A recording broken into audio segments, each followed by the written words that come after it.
15 de janeiro de 2021, Bom Dia Maranhão está começando agora e vamos acompanhar alguns dos destaques desta edição que já está no ar. Prefeito de São Luís, Eduardo Braide, confirma início de vacinação contra a Covid-19 na capital para a próxima semana. E o Maranhão deve receber pacientes infectados vindos de Manaus, capital do Amazonas. Polícia desarticula a quadrilha que aplicava golpes em banco virtual.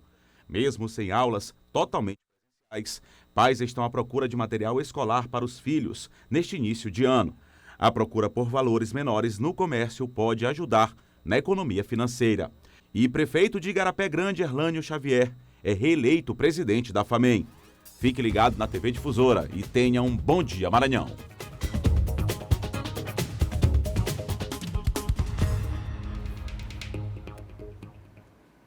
É o que todos nós esperamos, um ótimo dia para você. Sexta-feira, a semana já finalizando, né? Semana útil, e você nos acompanhando durante toda a semana. Agradecemos aí sempre o carinho da sua audiência, toda a nossa equipe de jornalismo aqui preparando o jornal com muito carinho e responsabilidade para você, para deixar muito bem informado com as principais notícias de todo o estado do Maranhão. Como sempre, você já sabe, o nosso jornal aí recheado de informações. 7 horas e 1 minuto, a gente segue até quase às 8 horas da manhã, levando muita informação para você que nos acompanha aqui pela tela da TV Difusora SBT.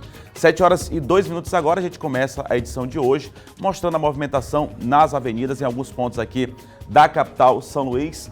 Aqui essa parceria que a gente tem com a Secretaria Municipal de Trânsito e Transportes, com o setor de operações, a central de operações lá da SMTT. Começamos aqui pela Avenida São Luís, Rei de França, Jerônimo de Albuquerque, nas proximidades ali do elevado da Coab. Trânsito neste momento bem tranquilo, neste momento sentido principalmente Angelina, é isso, mas também tem um outro sentido. Trânsito bem tranquilo neste momento, daqui a pouco, viu? Agora é pouco mais de 7 horas da manhã, 7 horas e 2 minutos, mas daqui a pouco o fluxo de veículos deve ficar bem mais intenso neste ponto que a gente sabe que é a Avenida Jerônimo de Albuquerque, é uma das mais movimentadas aqui da capital.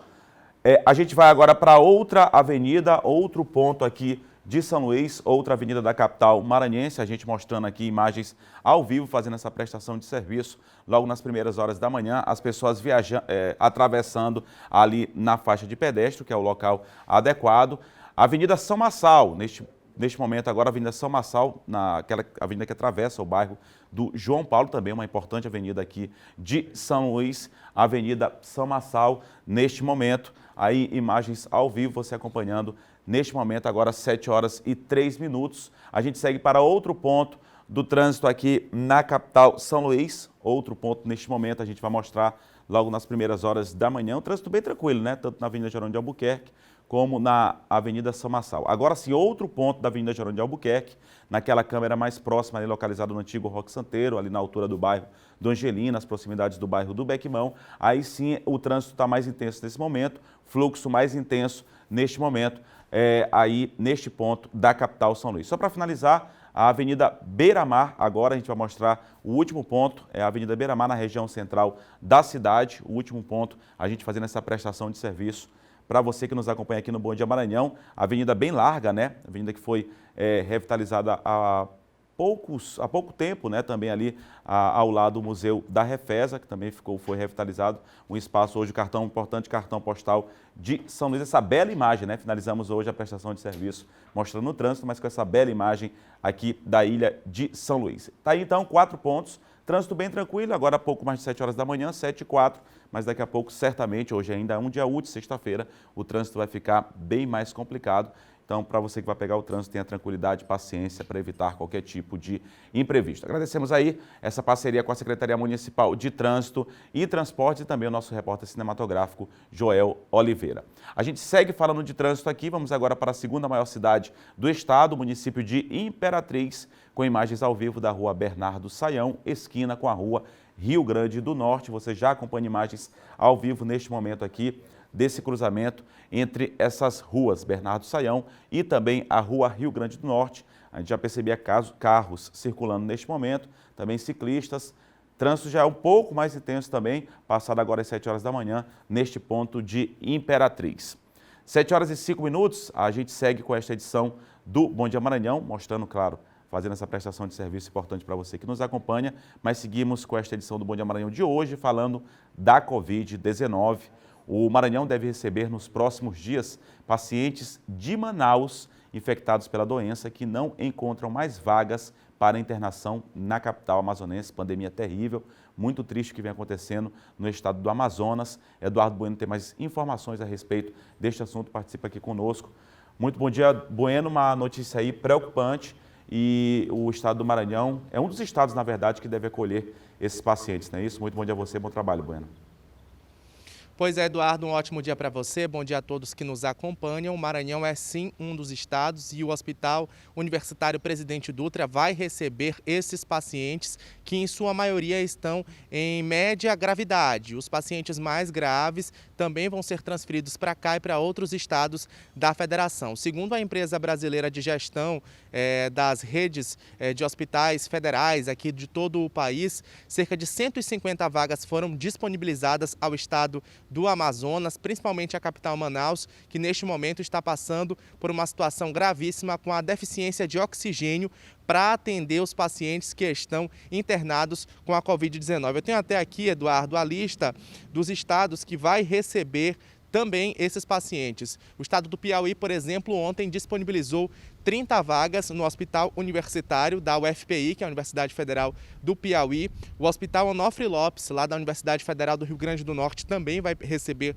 pacientes. O hospital lá da Universidade de Brasília também vai receber pacientes. O Hospital da Universidade da Paraíba, de Goiás, do Ceará, de Pernambuco e também na Universidade Federal de Alagoas. Desses 150 leitos, 22, como eu já bem disse, são de unidades de terapia intensiva e o restante são pacientes de média gravidade. Eles estão sendo transferidos porque o sistema de saúde do estado do Amazonas, principalmente da capital Manaus, capital manauara, entrou em colapso, Eduardo, nessa semana. Só para você ter uma ideia, na quinta-feira, aliás, na quarta-feira, foram 198 enterros. Cresceu também o número de pessoas que estão morrendo vítimas da Covid-19 nessa nova onda que se formou lá no estado do Amazonas, inclusive com pacientes aí sendo transferidos para outras unidades. O próprio governador Flávio Dino ofereceu ao governador do Amazonas todo o amparo necessário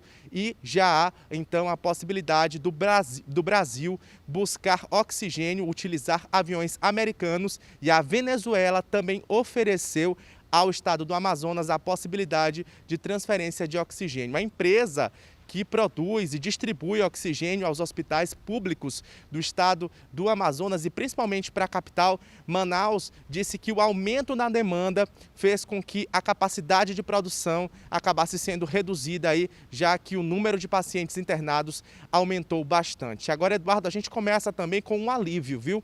O ministro da Saúde, Eduardo Pazuello, realizou ontem uma reunião com prefeitos de todo o Brasil, das maiores cidades. Mais de 100 prefeitos participaram dessa reunião e ele deu uma notícia boa, viu?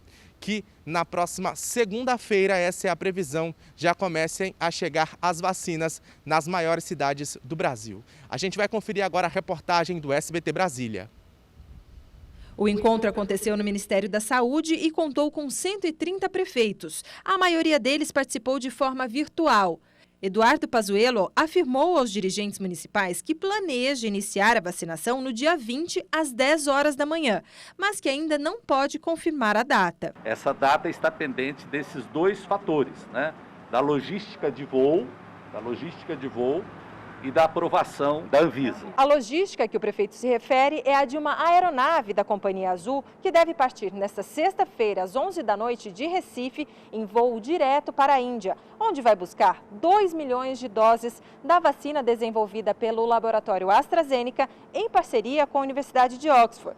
Se não houver imprevisto, o desembarque deve acontecer no domingo à tarde no Rio de Janeiro. A partir daí, as doses serão distribuídas para todos os estados e municípios brasileiros. A vacinação vai começar de forma simultânea, respeitando a ordem do grupo prioritário informada no Plano Nacional de Vacinação. A previsão do Ministério da Saúde é que, caso a Anvisa aprove no domingo o uso emergencial das 8 milhões de doses já adquiridas, 5 milhões de pessoas sejam imunizadas nesta primeira etapa. 2 milhões de brasileiros receberão a vacina da AstraZeneca, sendo a segunda dose aplicada somente daqui a 3 meses, quando uma nova remessa de imunizantes deve estar disponível. E 3 milhões de cidadãos receberão as 2 doses da Coronavac, com um intervalo de 21 dias entre elas. Ainda durante a reunião, Pazuello informou que até o mês de abril o país já terá disponibilizado 80 milhões de doses e fez um apelo para que todos os prefeitos que não tiverem os insumos necessários para o início da vacinação entrem em contato com o Ministério da Saúde o mais rápido possível, para que a pasta envie os materiais até domingo. Hoje, o ministro do Supremo Tribunal Federal, Ricardo Lewandowski, determinou que todos os estados brasileiros informem as quantidades de seringas e agulhas que possuem em seus estoques e quantas serão destinadas à vacinação contra a Covid-19. Bom, Eduardo, essas são as informações. Eu volto ao estúdio com você. Ok, obrigado, Bueno, pelas informações. Situação realmente delicada, preocupante. A gente olhou, né, que finalmente o ministro agora parece que está dando uma agilizada, né, em relação a essa questão do planejamento de vacinação. Inclusive aqui para a capital São Luís, para o estado do Maranhão e outros estados, situação preocupante. O governo do estado aqui do Maranhão oferecendo, inclusive, ajuda ao Amazonas, também outros países, outros estados, que é fundamental, porque a gente está falando sobre vidas, não é isso? 7h11, aqui na capital. O prefeito de São Luís, Eduardo Brade, anunciou o início da campanha de vacinação para a quarta-feira da semana que vem. Vamos conferir. O anúncio foi feito pelo prefeito de São Luís em uma rede social após reunião com o ministro da Saúde por videoconferência. 130 prefeitos ouviram do ministro Eduardo Pazuello que a vacinação contra a Covid-19 pode começar já na semana que vem. A data depende da aprovação da Anvisa para uso emergencial das vacinas Coronavac e AstraZeneca. A decisão da agência está prevista para o próximo domingo. De acordo com o Ministério da Saúde, 5 milhões de brasileiros devem ser vacinados na primeira etapa. A distribuição das doses deve ser feita levando em consideração o quantitativo de pessoas do público-alvo em cada município. Trago uma excelente notícia para vocês. Acabei agora uma reunião com o ministro da Saúde que anunciou para a próxima quarta-feira o início da vacinação contra o novo coronavírus. O Ministério da Saúde vai aguardar tão somente a liberação das primeiras doses pela Anvisa, que devem chegar em São Luís na segunda-feira. Na terça-feira já faremos toda a distribuição e na quarta-feira pela manhã daremos início à vacinação. Vou apresentar amanhã o Plano Municipal de Vacinação, explicando toda a execução, todos os passos para essa primeira fase de vacinação, assim também como para as outras fases que virão ao longo do restante das doses que nós vamos receber. Claro, a equipe, o jornalismo da TV Difusora vai seguir acompanhando esse planejamento de vacinação aqui para a capital São Luís, claro, olhando para todo o estado do Maranhão, verificando a situação de todo o estado e, claro, também essa discussão que é uma discussão nacional, e a gente vai trazer mais detalhes a respeito da apresentação desse plano de vacinação, que deve acontecer daqui a pouco, na manhã desta sexta-feira, pelo prefeito Eduardo Brade, claro, a equipe da Secretaria de Saúde, logo mais no Hora D. 7h13 e com a previsão do início da vacinação contra a Covid-19 em todo o país, a expectativa de que setores da economia acelerem e assim garantindo a recuperação dos prejuízos provocados pela pandemia. Pelo país, uma movimentação enorme envolvendo milhares de pessoas em torno de um só objetivo: imunizar brasileiros contra o coronavírus. A vacina contra a Covid-19 representa não só uma solução para um problema de saúde pública, mas também em todos os setores da economia, que vai crescer muito quando a pandemia estiver controlada. Atividades paralisadas, falta de matéria-prima, baixa produtividade. A missão será reverter os estragos provocados pela pandemia, no turismo, na cultura, no comércio, na indústria. Então nós esperamos que a retomada aí das atividades faça com que rapidamente essa produção de insumos retorne e a gente possa voltar às nossas atividades, as empresas atendendo quer o comércio, quer a indústria, quer a agricultura e todos os setores produtivos do nosso estado. Perspectivas para esse ano, a previsão da Organização para a Cooperação e Desenvolvimento Econômico é de uma alta de 4,2% do PIB mundial. A vacina é uma porta de entrada para a retomada do crescimento. Diferentes setores já se projetam para o mundo pós-vacina. Caso haja o controle da crise sanitária, a expectativa é positiva e, para se confirmar, depende do controle da crise sanitária. A expectativa vai melhorando. Alguns setores, principalmente de turismo, hotelaria, aviação, vão sendo beneficiados de forma mais forte, eu diria, terá uma recuperação mais forte. Para isso, vale a máxima: fator humano e econômico andam juntos. O fundamental é entender que não há dicotomia entre vida e economia. Quando a gente salva a vida, a gente salva a economia. O que vai salvar a economia é controlar a doença. E como a gente controla a doença? Com a vacina. Pois é, tem que ver esses dois termos, né? Esses dois pontos são super importantes. A saúde, claro que mexe com a vida, que é o nosso bem maior, o principal, mas também a economia não pode ser deixada de lado. 7 horas e 15 minutos, a gente segue falando sobre essa situação da pandemia aqui no estado do Maranhão. Agora a gente atualiza os dados da Covid-19, segundo o último boletim epidemiológico emitido pela Secretaria Estadual de Saúde, que você já acompanha aqui na tela do seu televisor. 202.839 casos confirmados, número de casos ativos 6.083, a gente já havia falado ontem que havia rompido essa barreira dos 6.000, né? Casos ativos, pessoas que estão infectadas nesse momento aqui no estado do Maranhão. 4.588 óbitos, 192.168 pessoas conseguiram se recuperar. Felizmente, um número super satisfatório, um número que nos deixa bastante feliz de divulgar que são pessoas que venceram essa batalha contra a doença. Número de novos casos nas últimas 24 horas, 55 na Ilha de São Luís, 42 no município de Imperatriz, 168 nas demais regiões. Isso mostra que pessoas ainda estão sendo infectadas. Esse é o balanço epidemiológico, relatório divulgado pela Secretaria Estadual de Saúde das últimas 24 horas. Agora a gente fala sobre segurança aqui no Bom Dia Maranhão, 7 horas e 16 minutos. A Polícia Civil deflagrou mais uma etapa da operação que investiga uma quadrilha especialista em golpes a um banco virtual.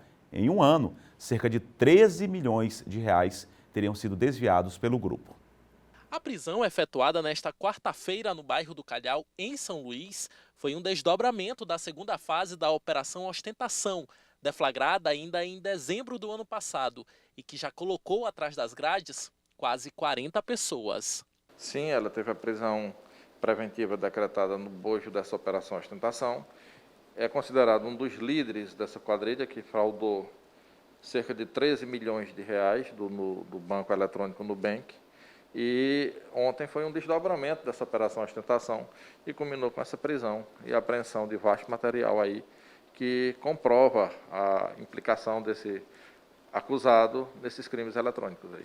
A Operação Ostentação investiga golpes praticados contra um banco virtual, que somente nos últimos meses do ano passado contabilizou quase 13 milhões de reais em prejuízos. A operação foi deflagrada em vários municípios maranhenses, entre eles a capital São Luís, São José de Ribamar, Paço do Lumiar e Imperatriz, e também em outros estados, como Tocantins e Goiás. O departamento está investigando várias fraudes ocorridas junto a essa instituição desde o ano de 2019. No mês de fevereiro de 2020 ocorreu a primeira fase da Operação Ostentação, em que várias pessoas foram presas, muitos mandados de busca e apreensão foram cumpridos e vários objetos eletrônicos foram apreendidos. No decorrer do ano de 2020, essa investigação foi aprofundando e a instituição financeira trouxe mais informações de novas fraudes que totalizavam essa quantia de 13 milhões de reais.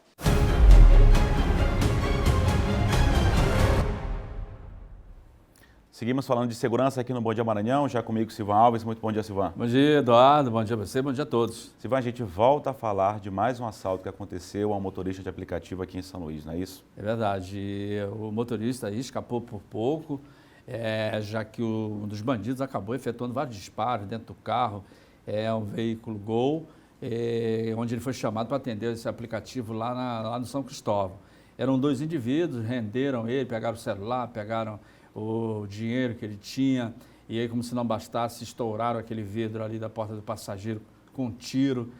O cara encostou a arma, deu um outro tiro dentro do carro, bem perto do ouvido do motorista. Ele chegou com um barulho ensurdecedor ainda no ouvido lá na delegacia, mas felizmente ele conseguiu escapar. Esse carro foi utilizado que talvez fique sequela, né, Silvana? Exatamente. Olha lá os vidros estilhaçados ainda do tiro que eles deram lá dentro. No pânico, o terror que foi. Exato. Ele foi até a delegacia e depois esse carro aí foi utilizado em vários assaltos lá na cidade operária, ali naquele setor ali perto do campo do Tocão. Eles assaltaram gente lá e depois eles abandonaram o carro lá na cidade olímpica, ali perto da Avenida dos Agricultores. O carro foi encontrado lá abandonado e o motorista foi informado, foi para a delegacia. Ninguém foi preso.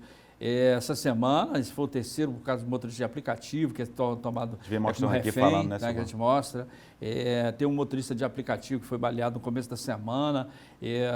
Os colegas dele estão fazendo campanha na internet, nas redes sociais, para conseguir fralda, porque ele passou por uma cirurgia e aí está passando dificuldade, porque esse era o instrumento dele de trabalho, no caso o carro, era a profissão dele e infelizmente ele está internado ainda no hospital. É o que a gente vem falando, né, Silvão? A polícia não tem bola de cristal, tem que se criar mecanismos para que possa aí auxiliar essa categoria. Resolver de que forma vai ser feito isso aí. Para o aplicativo tem que tomar uma resolução aí, não só para cá, para São Luís, mas pessoas que trabalham em todo o mundo com esse aplicativo, tem que tomar alguma providência para melhorar essa questão da segurança para essa categoria. Obrigado, Silvão. Com certeza, ok. Bom fim de semana, Silvão. Obrigado. Bom fim de semana você também, Eduardo. Bom dia. Silvão Alves, que apresenta de segunda a sexta-feira o Bandeira 2, antecipando o Bom Dia Maranhão a partir das 6 horas da manhã, levando muita informação para você, claro. 7 horas e 21 minutos, a gente continua ao vivo aqui com o Bom Dia Maranhão, agora indo para a região Tocantina, com Geisel Nascimento. Geisel, a gente tem um dos destaques aqui, que foi uma briga de vizinhos que causou a morte de um homem na tarde de ontem em Imperatriz. Você tem detalhes a respeito deste assunto? Geisel, muito bom dia a você. Bom dia, Eduardo Ariceira, para você, para todos ligados com a gente. É isso mesmo. O homem foi assassinado no começo da tarde de ontem no bairro Cidade Nova, aqui em Imperatriz. De acordo com informações da Delegacia de Homicídios, Ronivon Bastos da Silva, de 33 anos, teria sido morto por causa dessa confusão entre vizinhos. O principal suspeito do crime, além de matar Ronivon, também atirou contra a companheira dele, mas a bala só atingiu o braço dela, que foi socorrida e não corre risco de morrer. Ronivon foi socorrido por populares e levado para o Hospital Municipal aqui de Imperatriz, onde morreu depois de dar entrada. A Polícia Militar também esteve no local, mas só encontrou as marcas de balas nas paredes e a marca de sangue também no chão. Esse foi mais um homicídio registrado aqui em Imperatriz. Armas tiradas de circulação pela Polícia Militar também na tarde de ontem. 2 adolescentes tomaram uma bis de assalto e foram capturados em seguida com essa moto, né? E vários celulares, uma arma de fogo estavam com eles. E durante a noite, mais 2 adolescentes de bicicleta foram abordados pela Polícia Militar em situação suspeita. Durante a abordagem, foi encontrado com eles uma réplica de pistola.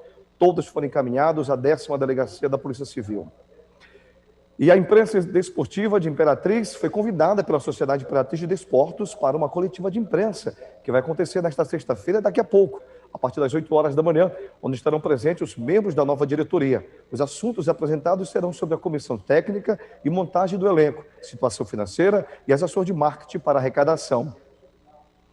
Ano novo com escola nova para aproximadamente 800 crianças, adolescentes e adultos que residem no conjunto habitacional Sebastião Regis. A Prefeitura aqui de Imperatriz vai realizar essa inauguração, que é um sonho de muitas famílias ter os filhos estudando perto de casa.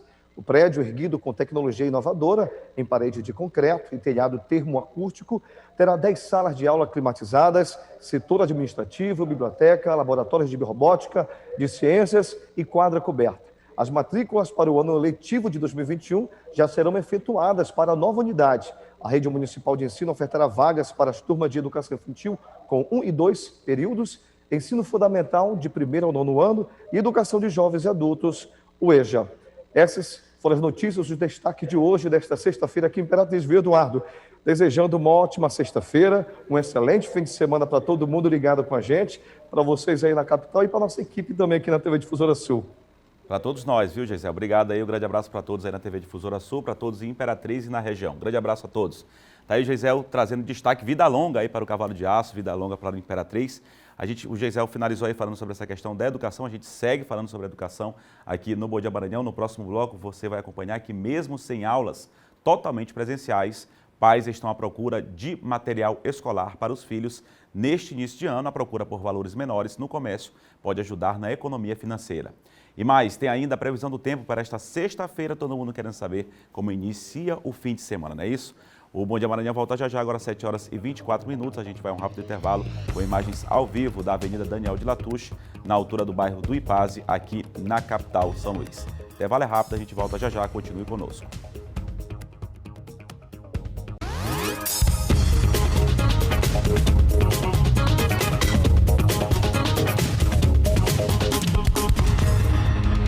7 horas e 27 minutos, a gente está de volta aqui com o Bom Dia Maranhão e mesmo com a pandemia e aulas em formato híbrido, a procura pelo material escolar teve que ser mantida para muitas famílias.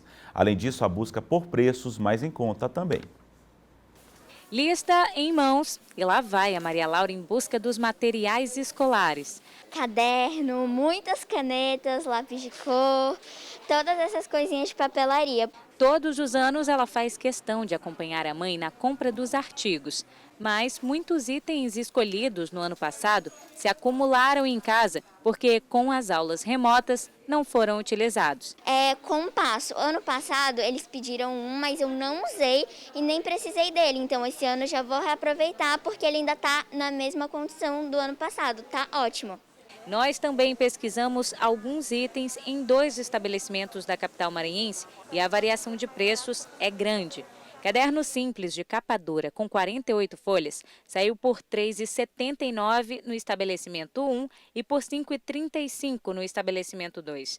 Caderno de personagem em capa dura com 160 folhas variou entre R$ 24,99 e R$ 28,34 entre os 2 estabelecimentos.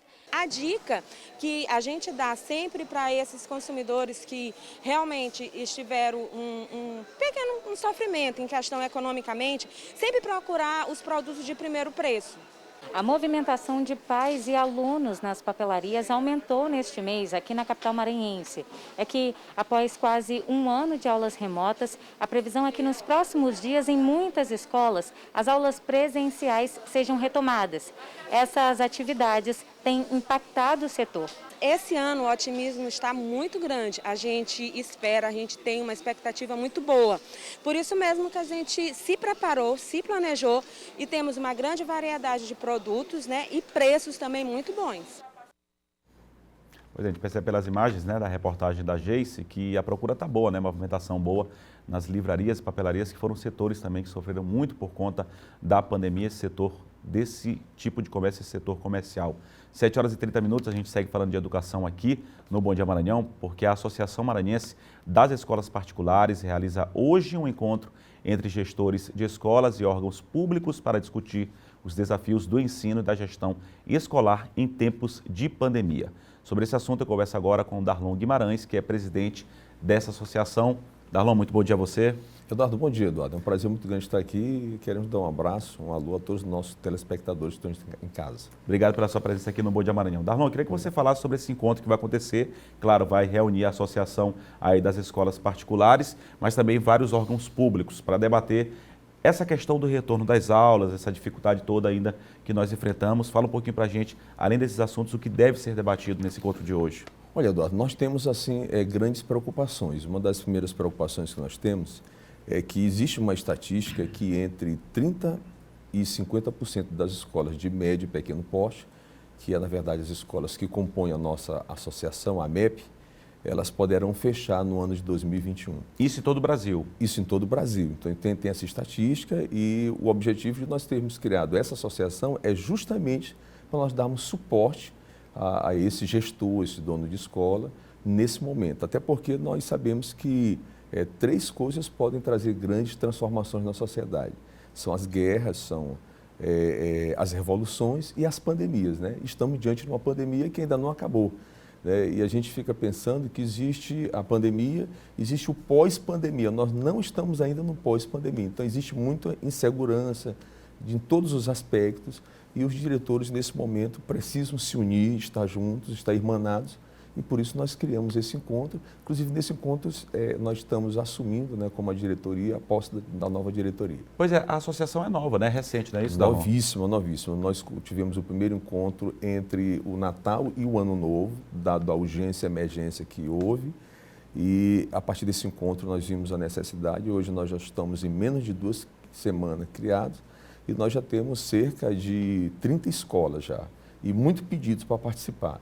Infelizmente, esse encontro nós não temos mais muitas vagas, porque o hotel, o Brisa Mar, ele está seguindo o protocolo do governo Então, nós temos pouquíssimas vagas e estão praticamente todas preenchidas. Em relação a essa questão da procura, isso é importante porque, como você falou, são escolas de pequeno e médio porte. São escolas que detêm grande parte, uma grande parcela do público, não é isso? Isso. Até porque, quando nós estamos falando em pandemia, nós estamos falando que é algo que não afeta somente o dono da escola. Afeta o dono da escola, afeta os pais, afeta a sociedade como um todo. Professores, alunos. Os professores, alunos, inclusive... servidores da escola. Inclusive, Eduardo, é bom que se diga que nesse encontro agora, na abertura do encontro, nós temos a presença aí de duas instituições que eu acho de extrema importância. A ASPA, né, através da pessoa do Marcelo, que está lá presente, que representa os pais, né, e também o Sinterp, que é o Sindicato dos Professores, representado pelo professor Lobão. Então, a gente já acha que a gente já começa aí com essas instituições governamentais e não governamentais e que fazem parte de todo esse processo. O nosso lema é unir todo mundo, é estar próximo de todo mundo, ouvir todo mundo, para poder chegar a um denominador comum. E chegaremos com certeza. Vai ser debatido também essa questão da volta às aulas, como tem sido de todo mundo, é uma questão híbrida. Claro, isso vai ser debatido, os pais vão dar a sua opinião, os próprios professores, por meio das entidades, vocês também, empresários do setor, e quem for comparecer a mais nessa reunião, mas o que já se pode se dizer, isso deve permanecer ainda esse formato híbrido, o que já se pode antecipar em relação a isso, Darlon? Aparentemente, né, assim, a nível de legislação, nós estamos no híbrido, esperando a manifestação dos governantes. Já foi dito agora o Maranhão, nesse exato momento aqui na entrevista, que o nosso prefeito tem de forma assim, gigantesca, lutado para que a vacina chegue o quanto antes.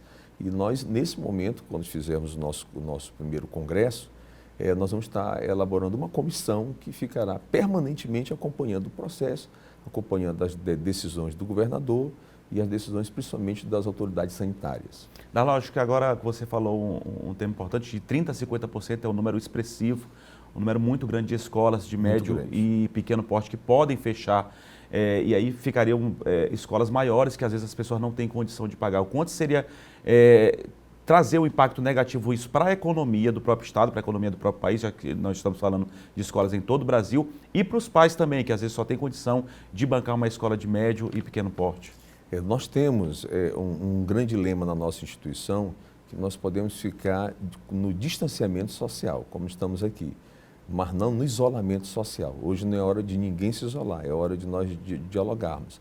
E nós somos, assim, essa oportunidade, até porque são escolas que estão nos bairros, estão próximos das residências, e com isso você tem, o pai confia, porque é próximo, ele às vezes não tem uma pessoa que leve a criança até a escola. Aqui em São Luís é a maioria, essas escolas, a maior Sim, parte? Sim, nós somos cerca de 89%, e estamos em todos os bairros, ou seja, nós estamos próximos dos nossos clientes e perto dos nossos clientes. Então, quer dizer, economiza transporte, economiza tudo, transporte, né? E nós conhecemos o nosso cliente. Outra coisa interessante que a gente fala é que o que é que tem mudado, o que é que tem que mudar, e nós vamos debater sobre isso. É esse organograma de gestão. Então, antigamente você colocava na recepção uma pessoa que não sabia tanto. Hoje em dia não. E aí você colocava o gestor numa sala trancada. Hoje em dia não. O gestor tem que ir para a recepção, porque nós acreditamos que a pessoa mais importante dentro da nossa escola são os nossos clientes. Então não pode ter problema, pelo contrário, o gestor tem que estar lá conversando com o cliente, apertando a mão do cliente, né? Apertando quando a gente fala nessa expressão, mas estando próximo do cliente, dando toda a atenção para ele. Né? Até porque ele também está sentindo como nós estamos sentindo, e nós sobrevivemos, nós não temos verba do governo, nós sobrevivemos através disso. E um impacto muito grande porque nós empregamos muitas pessoas. E detalhe, nós temos aí uma política de empregar as pessoas da própria comunidade, né? Tem esse detalhe. Então, quando uma escola fecha, não prejudica apenas um dono, um gestor de uma escola, mas prejudica a sociedade como um todo, né? Pessoas são desempregadas. E o governo não tem interesse disso, que ele perde renda e nós desempregamos pessoas, e os nossos impostos, inclusive, ajudam o governo a poder dar prosseguimento no trabalho que eles fazem, né? Então, nós acreditamos que uma instituição de utilidade pública, né, de extrema importância na nossa sociedade e no nosso Estado. Obrigado pela entrevista, pela sua participação aqui. Recebemos Darlon Guimarães, que é presidente da Associação aí das Escolas Particulares de Médio e Pequeno Porte aqui na capital São Luís. Obrigado, Darlon. A gente vai acompanhar, inclusive, o encontro vai trazer mais notícias a respeito deste assunto. Muito obrigado. Obrigado. É só lembrando que começa agora, 8 horas da manhã, no Brisamar Hotel. Obrigado, Darlon. Obrigado. A gente segue com o Bom Dia Maranhão, agora 7 horas e 37 minutos. Vamos agora ao vivo para a região dos Cocais, onde Raquel Souza traz as informações da região. Já está aqui participando conosco. Muito bom dia, Raquel.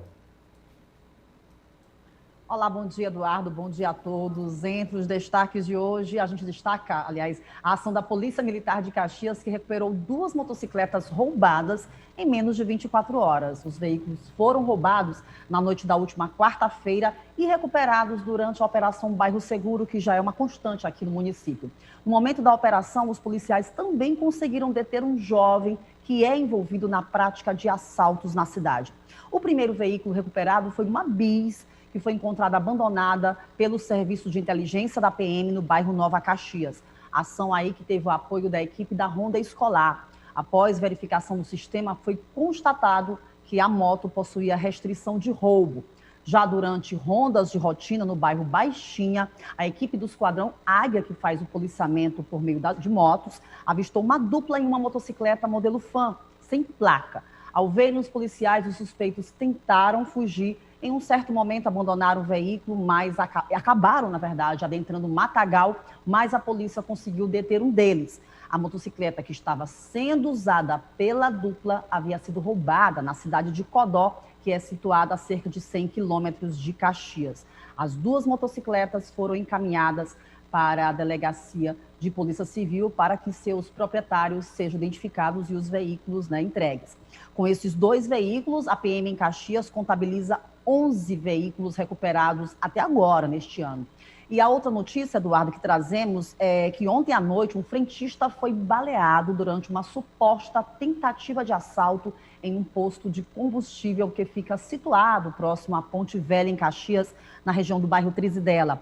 De acordo com as primeiras informações, foram ouvidos vários tiros no posto, mas, por sorte, o frentista não estaria correndo risco de morte. Ele foi atingido com um tiro na perna. Em seguida, encaminhado para a unidade de pronto atendimento de Caxias. As informações também, primeiras informações, dão conta que os bandidos teriam simulado um abastecimento de combustível no posto. Eles entraram no rio Itapecuru, que fica próximo do local, e não mais vistos. Então, a polícia investiga o caso e tenta localizar esses bandidos. Então, a gente espera que sejam logo encontrados. Então, esses são os principais destaques de hoje.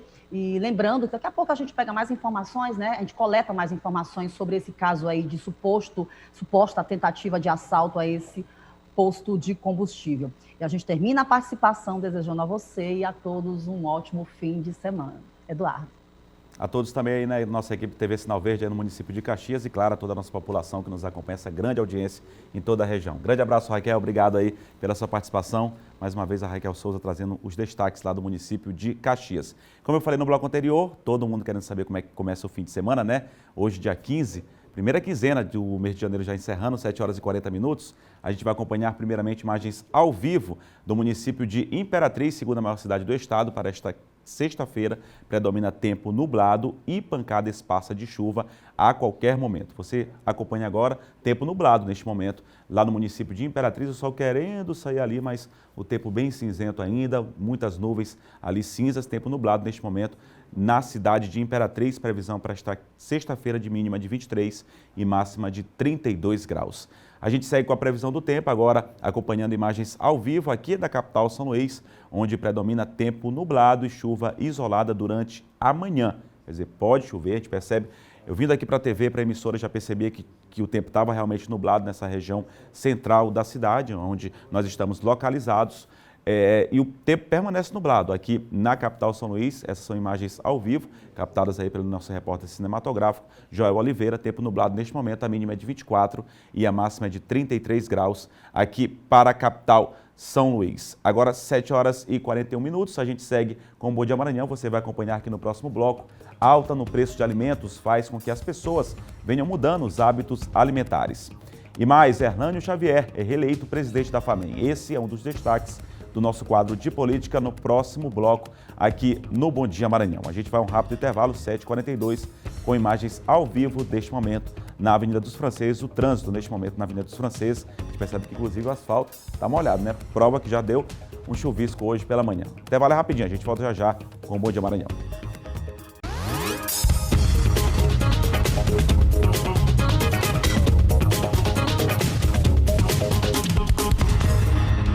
7 horas e 45 minutos, obrigado pela sua companhia, que você que nos acompanha aqui no Bom Dia Maranhão. E os preços dos alimentos estão forçando os consumidores a mudar hábitos na tentativa de economizar. A carne bovina, por exemplo, está entre os principais vilões na alta da inflação. Almoço planejado para economizar. Evitando comprar carne vermelha, Pedro resolveu fazer feijoada. Antigamente a gente comia mais carne, agora a gente tem que estar procurando opções, né? Hoje estou fazendo uma feijoada para ver se já não entra carne. Assim como ele, muitos clientes têm substituído o consumo de carne bovina por opções mais baratas. A alta no preço da carne é uma reclamação geral entre os consumidores. Segundo os açougueiros aqui da Feira do João Paulo, ao longo do último ano, o aumento no preço das carnes foi de cerca de 50%. Neste box, por exemplo, o quilo da alcatra está saindo a R$ 32,00, patinho a R$ 26,00, peito a R$ 25,00 e costela a R$ 22,00. Seu Orlando conta que as vendas no box dele despencaram. Desde o início do ano, aí, agora com essa semana aí que passou com uma campanha aí, né, dos consumidores nas redes sociais, né? As vendas caíram em torno de 70%, né? E nós, açougueiros, somos tão vítimas quanto os próprios consumidores, né? Segundo o presidente do Sindicato de Carnes, a elevação do valor do produto aconteceu em todo o país por causa da nivelação com os valores cobrados no mercado internacional. O preço da carne estava defasado há muitos anos, o preço do boi estava defasado há muitos anos, a arroba do boi estava muito barata comparada a qualquer outra proteína animal. E o que aconteceu nos últimos tempos, no último ano e meio, 18 meses, é que esse preço se ajustou. Mas a alta nos preços também está relacionada ao restante da cadeia do agronegócio. Explicam a subida, né, da soja, do milho, do óleo de soja, do frango, do suíno e também dos embutidos, né? E isso também ajuda a explicar a subida do preço da arroba do boi. Para tentar pagar o menor preço possível, Pedro só vai às compras quando tem tempo para pesquisar. Inclusive, vou pesquisar agora mais ainda. Estou atrás de uma carne de sol e subiu bastante o preço. Pesquisar tudo, na verdade, né? A gente vem falando aqui ao longo das edições aqui do Bom Dia Maranhão, gás de cozinha, combustível, carne, outros gêneros alimentícios, enfim, tudo muito caro. 7 horas e 48 minutos, o prefeito do município de Igarapé Grande, Erlânio Xavier, foi reeleito e vai comandar a FAMEM no biênio 2021-2022. Com a reeleição, Erlânio Xavier vai comandar a FAMEM no biênio 2021-2022. Luciano Genésio é o vice-presidente. Dos 214 que estiveram presentes nas eleições, 1 voto foi impugnado, 5 nulos. 2 chapas foram registradas para disputar a eleição da nova diretoria e Conselho Fiscal da Federação dos Municípios. Erlânio obteve 112 votos e o candidato da chapa 2, Fábio Gentil, 96 votos. Uma disputa, uma vitória maravilhosa, só temos a agradecer aos prefeitos e às prefeitas do Maranhão. Isso aqui é que é democracia, uma disputa por dentro, voto a voto. Nós vamos chamar todos os prefeitos, os que votaram, os que não votaram, a FAMEM é de todos, dos 217 prefeitos do município. A nossa federação tem que andar junto, unida, marchando aí em prol do desenvolvimento dos nossos municípios. A eleição durou o dia inteiro e o resultado saiu no final da tarde. Na confirmação de vitória da chapa 1, denominada Salve o Dino Municipalismo na Prática, apoiadores comemoraram do lado de fora e depois entraram na sede da federação. Representa a liberdade dos municípios. Os municípios são independentes. É isso que representa. FAMEM forte, mais unida. Logo após a confirmação da vitória da chapa, a nova diretoria e o Conselho Fiscal foram empossados. Foram empossados presidente, vice, secretário-geral, tesoureiro e diretores de todos os setores da federação, como assistência social, cultura, orçamento e finanças e segurança. A casa da FAMEM é dos prefeitos e foi isso que a gente pregou ao longo dessa jornada e dissemos para o Fábio que já a gente senta, conversa e buscar unidade. Nós não aceitamos promoção de ninguém. Porque quem tem direito a voto são os prefeitos. E assim a gente vai trabalhar e assistir cada vez mais todos eles.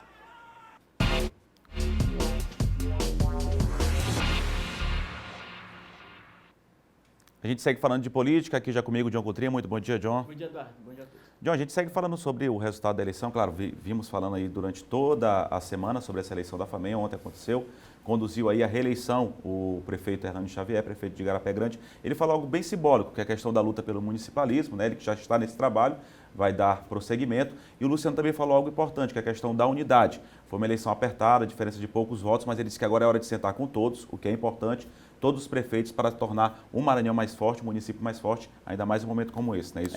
Sim, o próprio Erlânio, já durante todo o dia da votação da FAMEM, junto com o Fábio Gentil, eles já conversaram bastante, não é? Trocaram impressões, já para... Até porque todos são prefeitos, né, São prefeitos, todos têm uma cidade para administrar, Exatamente. Né? Já após eleições, como o próprio Luciano falou, prefeito de Pinheiro, com certeza o Erlânio vai chamar todo mundo, né? O Erlânio sempre foi um presidente da FAMEM que agregou todos os prefeitos, que conversa com todos os prefeitos, independente, né, sem distinção, questão partidária, política e ideológica. O que fica bem claro no discurso de todos, inclusive do Erlânio, quando venceu as eleições da FAMEM, já resultado por volta de 6h30 da tarde. Foi rápido, né, John? Foi operação rápida. Eles deixaram bem claro, o Erlânio deixou bem claro que não tinha nada contra o Fábio Gentil, não tem nada contra o Fábio Gentil e contra nenhum prefeito, né? Aqueles que não votaram nele, os 96. Mas ele ressaltou, frisou e deixou bem claro que ele condenava a postura do vice-governador Carlos Brandão. Isso ele deixou bem claro, né? Boa parte da chapa, né? Não só o Erlânio, mas boa parte da chapa, o Luciano, o próprio Fernando Pessoa, com que eu tive a oportunidade de conversar. Então ele deixou bem claro que não aceitava a intromissão do vice-governador Carlos Brandão na eleição da FAMEM e que dará resposta em 2022. O que acontece? A gente já acompanha aí, John, inclusive agora nas imagens, Sim. O próprio senador maranhense, o senador Everton, ele se manifestou a respeito dessa, digamos assim, entre aspas, intromissão aí do vice-governador, governador em exercício, né, o Carlos Brandão nas eleições da FAMEM, talvez, segundo o senador Everton, já pensando aí no pleito em 2022, não é isso? Exato. O Erlânio, deu entrevistas aqui no Ponto e Vírgula nessa semana, e ele disse que não tinha porquê o Carlos Brandão, vice-governador, que passou esse tempo todinho, né, recebendo prefeitos no Palácio dos Leões, que segundo o Erlânio teria oferecido aí convênios, né, benfeitorias para os municípios, colocando também, disputando a FAMEM na mesa. E o Erlânio repudiou isso ontem, deixou bem claro, né, que em 2022 o Carlos Brandão terá resposta, né, na eleição de 2022. Importante lembrar que é uma vitória do grupo, né, não é só da Erlânio, é de um grupo, Eduardo, do grupo do senador Everton, em que, além do senador Everton, o presidente Otelino também é do grupo. Né? Ontem a gente teve a oportunidade de acompanhar, falar, conversar com várias pessoas, o deputado federal Juscelino Filho, deputado federal Pedro Lucas, deputados estaduais também que estiveram presentes, o Glauber Coutrinho também que estiveram por lá. Gil Coutrinho também, Ricardo Rios. Vários deputados. Até porque a bancada federal é importante, e a bancada estadual também. Até porque os municípios têm que estar com esse diálogo, tanto com a Assembleia aqui, como com a Câmara dos Deputados e o próprio Senado também. Então, exatamente. Uma vitória gigante do Erlânio. Uma vitória gigante do Erlânio, porque ele lutou, ele foi contra uma estrutura. Né? Importante destacar, vários prefeitos novos foram eleitos, né? E muitas promessas foram feitas para esses prefeitos novos, para votarem no Fábio Gentil. Então, Erlânio derrotou toda essa estrutura, todo um grupo, derrotou o grupo do vice-governador Carlos Brandão, derrotou Josimar Maranhãozinho, que tinha mais de 40 prefeitos, né, com ele, derrotou o Kleber Verde, derrotou o André Fufuca também. O Fábio Gentil também tinha um apoio grande aí, também de deputados, o próprio vice-governador Carlos Brandão, deputado federal Josimar e esses deputados que você mencionou aí também. Então, foi uma vitória do grupo do senador Everton ali, com a eleição do Erlânio, não é? Isso é muito representativo, claro, fortalece. Importante destacar também que houve uma articulação do mesmo grupo, do grupo do vice-governador Carlos Brandão, do grupo do Josimar, na Câmara Municipal de São Luís, para tentar lançar uma candidatura contra o Osmar Filho, né? E acabou que essa empreitada foi frustrada, porque o Osmar acabou sendo eleito, o Osmar do PDT, presidente da Câmara Municipal. Mais uma vitória também do grupo, do senador Everton, do grupo, né, Otelino, esse grupo deles. E também na eleição do segundo turno em São Luís, né, também que o PDT apoiou o Eduardo Brage, que também foi uma vitória contra o grupo do Brandão, de Josimar, também no segundo turno. Ou seja, agora todas as atenções voltadas para 2022, mas com certeza o grupo do senador Everton sai fortalecido com os prefeitos, né? Porque a eleição da FAMEN é a eleição dos prefeitos. Então, a maioria votou a favor do grupo do Erlânio, né? Com certeza tem seus méritos. O Erlânio é muito querido por todos os prefeitos, até pelo diálogo que ele tem, muito fácil, né?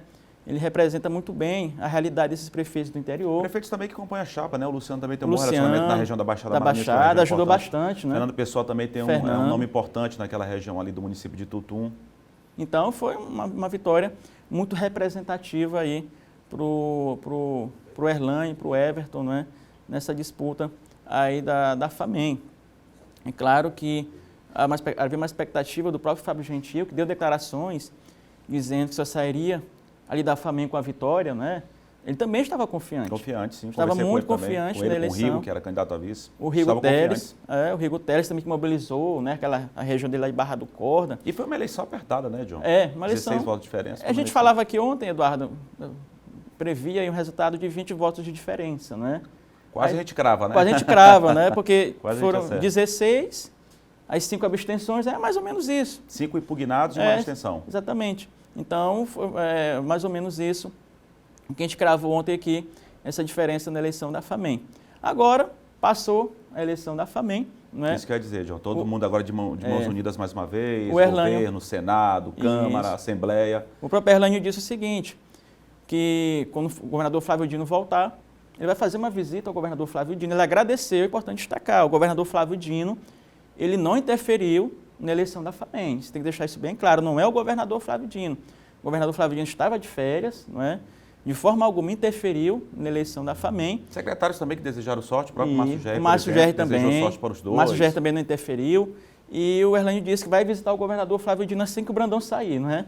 Vai visitar o governador Flávio Dino, agradecer ele, o governador Flávio Dino, também o presidente da Assembleia, Otelino Neto, então vai fazer essa visita aí, deixando bem claro, né? Ele sempre deixa bem claro, pontuando que o governador Flávio Dino não teve nenhum tipo de interferência nessa eleição da FAMEN. Obrigado, John Coutrinho, bom fim de semana para você. Até segunda. John Coutrinho estará de volta conosco na segunda-feira, debatendo, discutindo os assuntos da política aqui no Bom Dia Maranhão. Agora a gente fala de esporte, a gente traz aqui a informação de que o Sampaio Correia volta a campo hoje pelo Campeonato Brasileiro da Série B. O confronto acontece aqui em São Luís, no Castelão. O tricolor maranhense enfrenta o Paraná, que se encontra, neste momento, na zona de rebaixamento, lutando para deixar a zona de rebaixamento. A partida acontece às 7h15 da noite. O Sampaio, que está a 8 jogos sem vencer, 6 derrotas seguidas, e ainda tem chances remotas de subir para a Série A do Campeonato Brasileiro. Na segunda, a gente destaca esse jogo do Sampaio aqui no Bom Dia Maranhão. Claro, o jogo acontece hoje, na segunda-feira a gente traz aí como aconteceu. A gente torce, claro, para uma vitória do Sampaio Correia para que ele se distancie mais da zona de rebaixamento. Tem chances remotas também ainda de ser rebaixado e se aproxime, né, do G4. Quem sabe aí sonhar com uma vaga ainda no próximo ano para a Série A do Campeonato Brasileiro. A todos, uma ótima sexta-feira, bom de fim de semana. A gente está de volta na segunda-feira, aqui com o Bom Dia Maranhão. Amanhã é sábado, bom fim de semana a todos. A gente encerra com imagens ao vivo. Continue acompanhando a programação aqui da TV Difusora, as notícias também do nosso portal ma10.com.br. A todos, uma ótima sexta-feira, bom fim de semana. Até segunda.